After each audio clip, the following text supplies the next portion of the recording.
السلام علیکم ملګرو، خدای دې وکړي چې ټول روغ جوړ او خوشحاله اوسئ. امید لرم چې ژوند به مو ښه روان وي. نن په دې درس کې د صفتونو په باره کې خبرې کوو چې موږ او تاسو ملکي صفتونه ورته وایو چې مثلا یو شی د یو کس پورې مربوط کوي، یعنی یو شی یو کس پورې تړي. موږ او تاسو ملکي صفتونه ورته وایو، خو او ځانګړي صفتونه یعنی بعضې خلک ورته ځانګړي صفتونه وایي، ولیکن په فرانسوي کې ورته وایي les adjectifs possessifs. اوس نن د دې په باره کې خبرې کوو چې دا څه دي او څو دانې دي او څنګه په جملو کې استعمال کولی شو.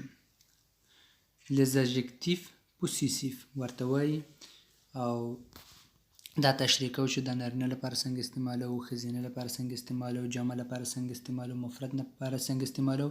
اوس راځئ چې درس شروع کوو. هر څه به په همدې درس کې تشریح کوو.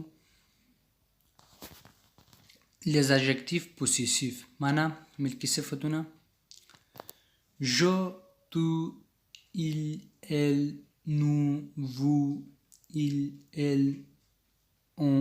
په دې باندې خو به پوهیږئ چې دا څه دي. دا خو موږ او تاسې ضمیرونه ورته وایو چې دا دي چې مثلا زه، ته، هغه، موږ جمع او تاسو هغوی لپاره دي. اوس ژو زه لپاره ملکي صفت څه دی؟ ژو لومړنۍ په باره کې خبرې کوو. ژو معنا زه. مو زما نارینه لپاره. ما زما ښځینه لپاره. می زما جمع لپاره. ګوره مون پیر زما پلار. لکه څنګه چې پلار مسکولان دی ورته مو استعمالو. مون پیر زما پلار. ما میر. لکه څنګه چې مور فیمینین دی ما میر.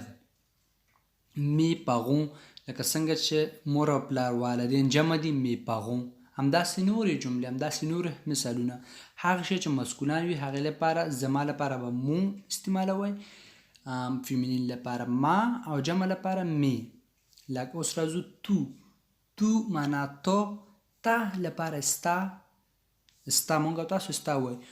ستا لپاره به دلته څه استعمالوو؟ ton père ستا پلار. ta mère ستا مور. tes parents ستا والدین مور او پلار. ton père پلار مسکولان دی ځکه ton ستا هر هغه شی چې جمع وي او ستا استعمالوي ستا لپاره ton استعمالوي. ton père. ta mère mère فیمینین دی. ta mère ستا مور. tes parents ستا والدین. صحیح شو؟ il elle نارینه او ښځینه لپاره هغه لپاره به څنګه استعمالو؟ نارینه لپاره مسکولان شیانو لپاره son معنا هغې. sa معنا د هغې فیمینین شیانو لپاره. ses معنا د هغې جمع شیانو لپاره. son père د هغې پلار. sa mère د هغې مور. ses parents د هغې والدین. اوس راځو نو په باره کې خبرې کوو. نو معنا مونږ. اوس چې زمونږ وایو په فرانسوي کې به څنګه وایو؟ زمونږ. notre معنا زمونږ نارینه لپاره. notre زمونږ فیمینین لپاره یعنی ښځینه لپاره. خو نو لپاره چې دی زمونږ نارینه او ښځینه لپاره دواړو شیانو لپاره یو شی دی. او جمع لپاره څنګه دی؟ دا مفرد لپاره وکنه. جمع لپاره نو NOS نو. nous مونږ. notre père زمونږ پلار. notre mère زمونږ مور. nos parents زمونږ والدین. اوس راځو vous تاسو لپاره ستاسو کیږي کنه ستاسو. اوس ستاسو لپاره به څنګه استعمالو؟ votre معنا ستاسو نارینه لپاره. votre ستاسو ښځینه لپاره. دا هم د نارینه او ښځینه لپاره دواړو لپاره یو شی استعمالیږي، خو البته مفرد دی دا. vous جمع لپاره. یو شی چې جمع وي او ستاسو وي هغې لپاره vous استعمالو. Votre père ستاسو پلار. Votre mère ستاسو مور. Vos parents ستاسو والدین.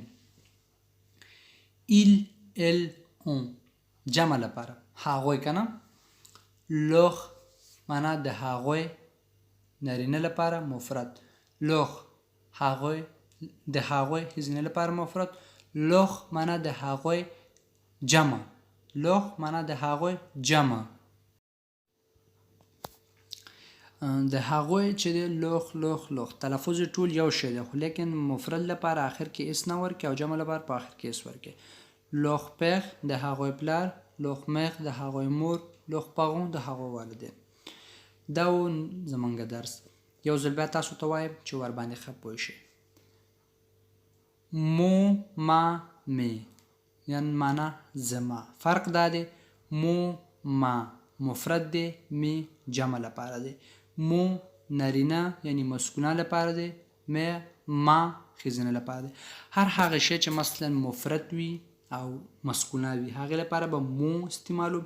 هر هغه شی چې فیمینین وي مفرد وي ما به ورته استعمالی، او هر هغه شی چې مسکونه وي که فیمینین وي مقصد جمع وي هغې لپاره به می استعمالی. لکه همداسې لکه څنګه چې دا درې واړه په قاعده سره دي، مثلا زما زما زما مفرد جمع مفرد مفرد نارینه مفرد ښځینه مفرد جمع، همداسې تر اخره پورې همداسې دي. درې واړه لاینونه همداسې دي. دا صوبت همداسې یادوئ لکه mon père ma mère mes parents ton père ta mère tes parents son père sa mère ses parents notre père notre mère nos parents votre père votre mère vos parents leur père leur mère leurs parents. mon père زما پلار. ma mère زما مور. mes parents زما والدین. ton père ستا پلار. ta mère ستا مور. tes parents ستا والدین. son père د هغوی پلار د هغې پلار. sa mère د هغې مور. ses parents د هغې والدین. notre père زمونږ پلار. notre mère زمونږ مور. nos parents زمونږ والدین. votre père ستاسو پلار. votre mère ستاسو مور. vos parents ستاسو والدین. leur père هغوی پلار. leur mère هغوی مور. leurs parents د هغوی والدین. دا زمونږ درس و. امید لرم چې ورباندې پوه شوي یاستئ. که چیرې پوه شوي نه یاستئ کوم مشکل لرئ کولی شئ چې په کمنټ کې راته ولیکئ. په مخم ښه.